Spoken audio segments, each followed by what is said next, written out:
Welcome back, everyone, to the deep dive. This time, we're going to explore a concept that might just change how you see your relationships. You ready for this? Always ready to dive in. It's the idea of relationships as mirrors, that they reflect pieces of ourselves right back to us. We've got some interesting articles from Medium and a personal blog to pull from today, all looking at this idea in different ways.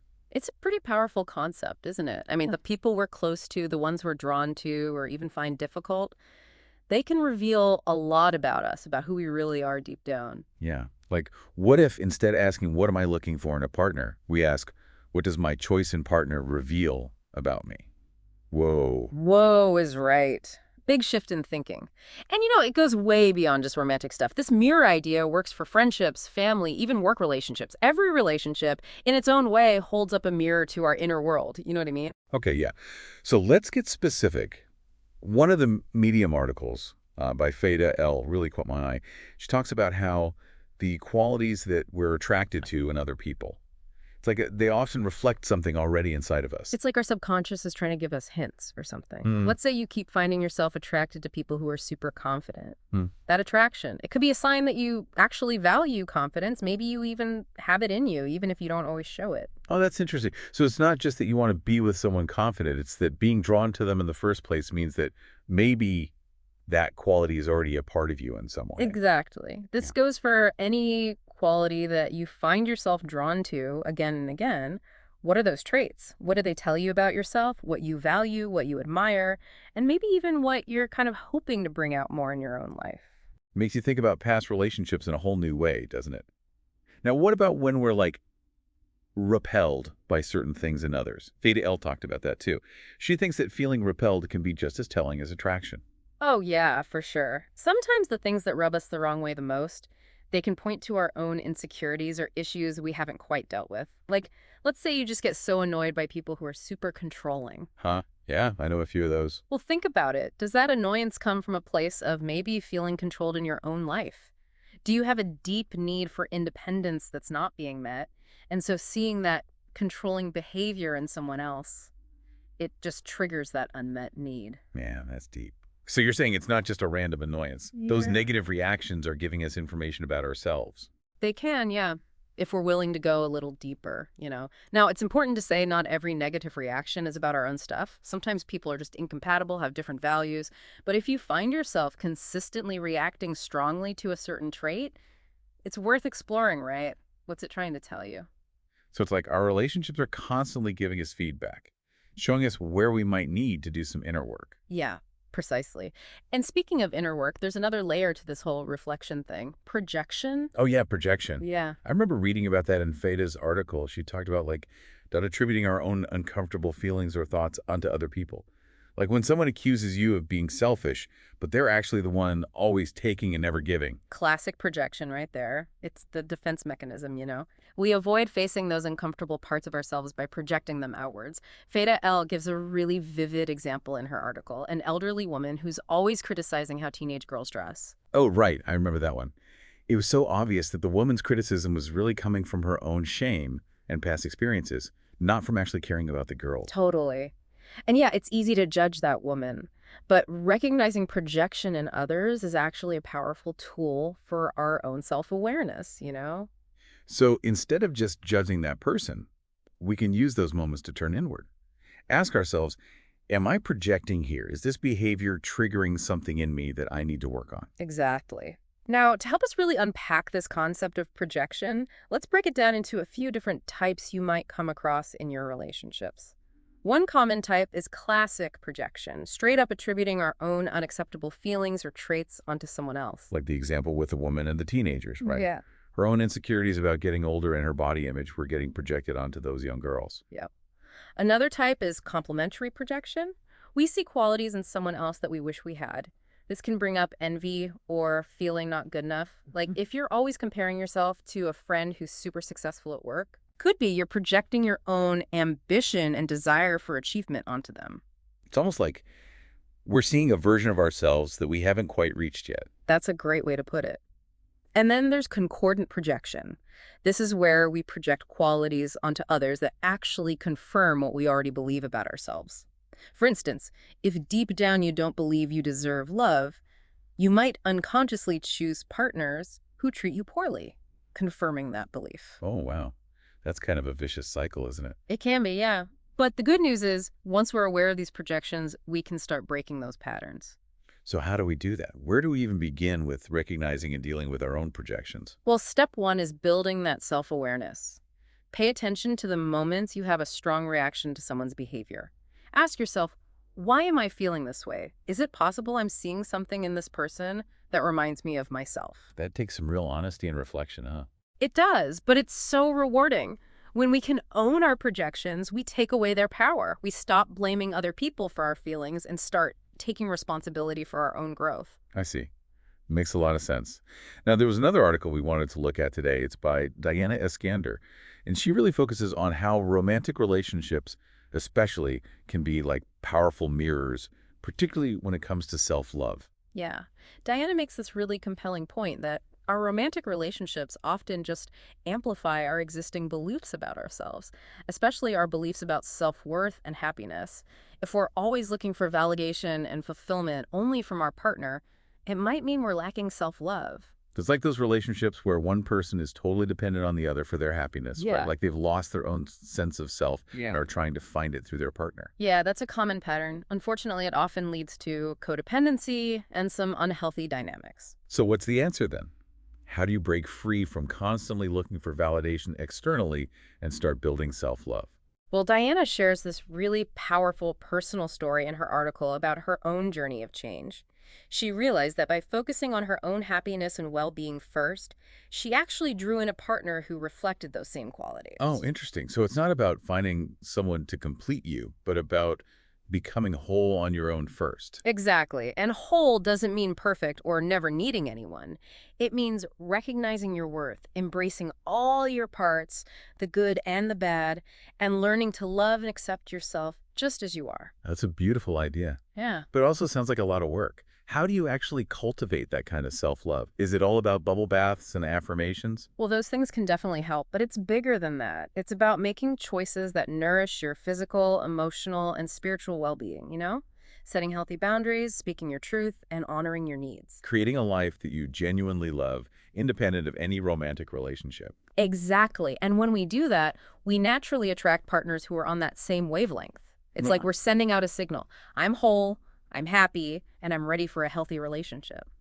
That's a powerful message. So the key takeaway here is that working on our own growth and well-being, that's what creates the foundation for stronger, more fulfilling relationships. Absolutely. And that brings us to another important piece of the puzzle. How our childhood experiences can affect our relationship patterns. We'll dig into that more after a quick break. We've been talking about how relationships can be like mirrors, reflecting stuff back to us.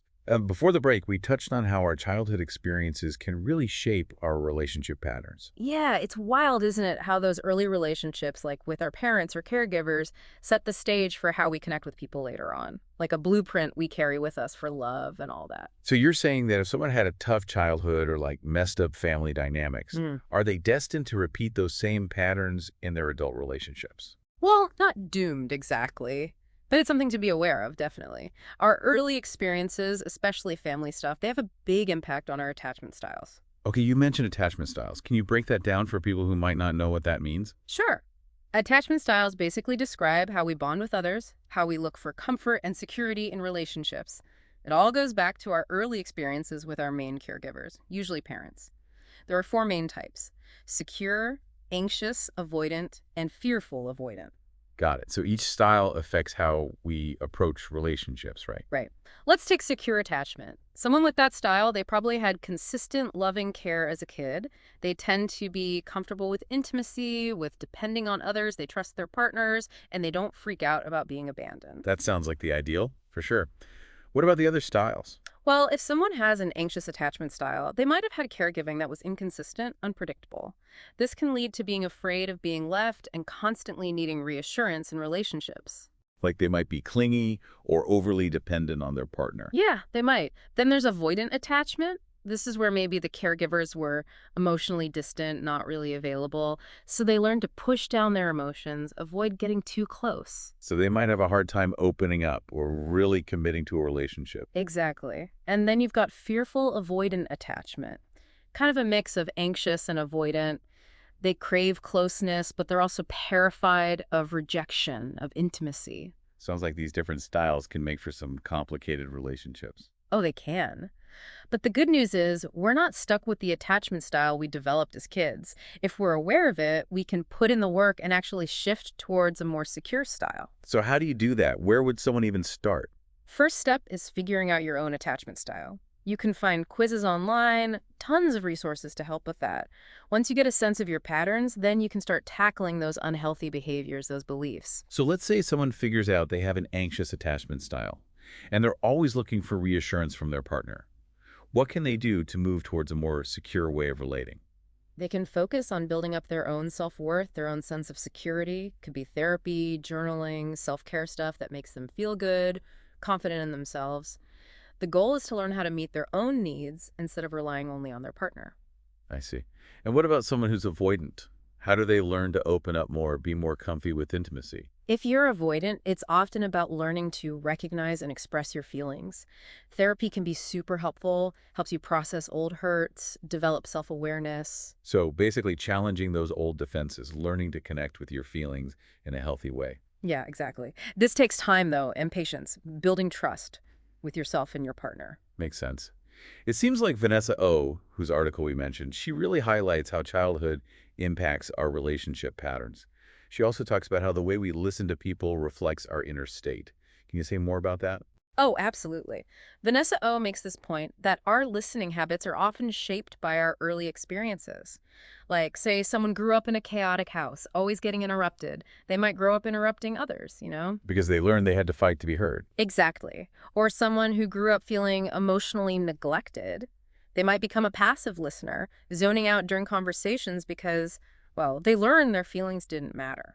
Wow, so even something like listening, it can reveal a lot about our past, about our emotional pattern. Oh, yeah, for sure. And the way we listen affects our relationships big time. If we're not really present when someone's talking, always interrupting, checking our phones, it says we don't care what they have to say. And that can really hurt, can damage the relationship over time. Exactly. So being aware of how we listen, making an effort to be present, engaged, that can change things for the better. Okay, so we've talked a lot about the negative stuff that relationships can show us, our insecurities, fears, bad habits. Mm. But what about the good stuff? How can we use these relationship mirrors to see our strengths and build on those? That's a great question. One way is to notice what you admire in the people you love. What qualities do they have that inspire you, make you feel good?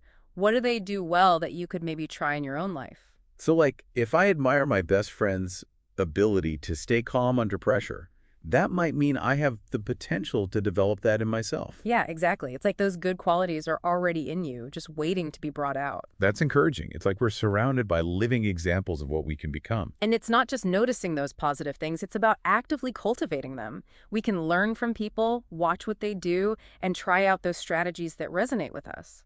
So be intentional about who we're around, what we choose to focus on.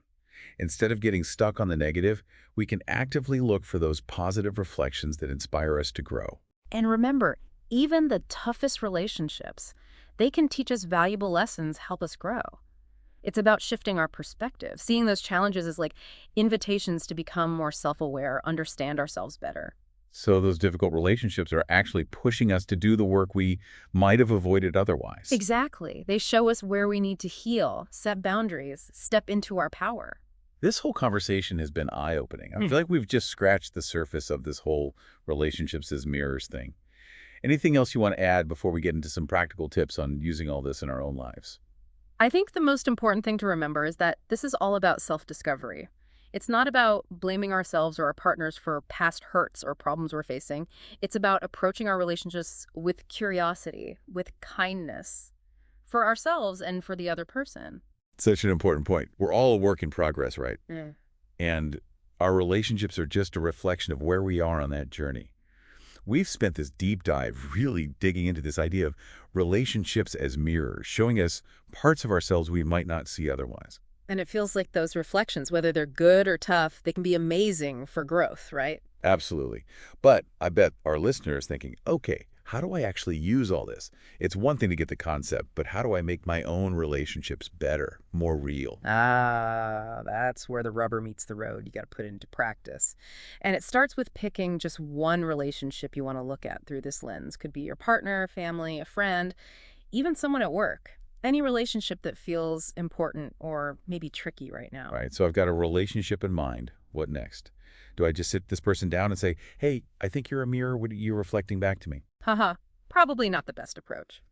Instead, start by really paying attention to how things work in that relationship.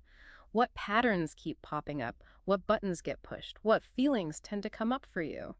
So become a detective in our own lives. Look for the clues and try to understand what's going on beneath the surface. Right. And it's not about blaming the other person, remember? It's about figuring out your own reactions and what they might be telling you about you. Let's say you're always frustrated because your partner's always late. Ugh, yeah, I've been there. So instead of getting stuck in that frustration, ask yourself, why does this bug me so much? Could be that it's triggering some deeper fear of mine, like feeling disrespected or not valued. Whoa, okay. So even something as simple as always being late could actually be connected to a much bigger issue underneath. Exactly. And once you figure out that deeper issue, then you can work on it. Maybe you need to talk to your partner about how their lateness makes you feel. Or maybe it's about working on your own insecurities, about feeling respected. So it's about taking care of your own emotional stuff instead of expecting your partner to fix it. Yes, and remember, this takes time. You don't just magically reach perfect harmony. It's about slowly shifting those unhealthy patterns, building a better, more aware way of relating. We talked before about attachment styles, Yeah. right? And how those can play out in our relationships. How can we use that knowledge to make our connections more secure, more satisfying? Well, the first thing is remembering that everyone has an attachment style. It's not about labeling yourself or anyone else as good or bad. It's about understanding your tendencies and how they might be playing out. Okay, so say someone figures out they have an anxious attachment style. What are some things they can do to create a more secure situation with their partner? One of the most important things for someone with an anxious style is to work on their own self-worth, that feeling of security. Could be therapy, journaling, doing things that make them feel strong and confident. So learning to take care of their own emotional needs instead of always looking to their partner for validation. Yeah, exactly. And if you're avoidant, it's usually about getting more comfortable with closeness and being vulnerable. Could be working on communication, learning to say what you need and how you feel more openly.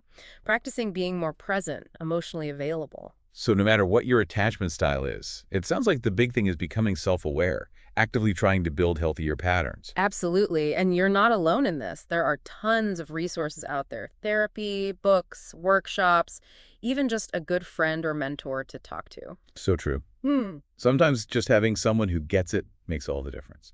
Now, I want to come back to projection for a sec. We said that spotting projection in others can help us understand ourselves better. But how do we use that in our everyday lives? Well, I think it starts with noticing when we have a really strong reaction to how someone's acting. Instead of getting all defensive or judgmental, we can take a breath and ask, is it possible I'm seeing something in this person that's really about me? That's a good place to start. And remember, everyone projects sometimes. It's normal. It's about catching yourself doing it and using those moments to learn and grow. So like, let's say I'm super annoyed by this coworker who's always gossiping, being negative. Could that be a sign that I'm projecting my own tendency to judge people? Could be. Maybe you don't gossip out loud like they do, but maybe you have similar judgments going on inside. That's a good point. Hmm?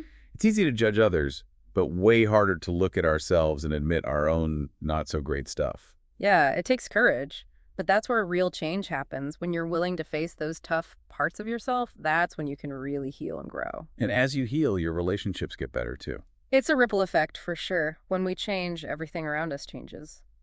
So as we wrap up, I just want to encourage everyone listening to keep exploring this idea of relationships as mirrors. What's one relationship you can look at differently now? What's it reflecting back at you that you're ready to see? And remember, this journey of self-discovery never really ends. Every relationship, every interaction is a chance to learn and grow. Keep exploring, keep reflecting, and most importantly, keep deepening that connection with yourself and with the people around you. That's a great note to end on. Thanks for joining us for the deep dive.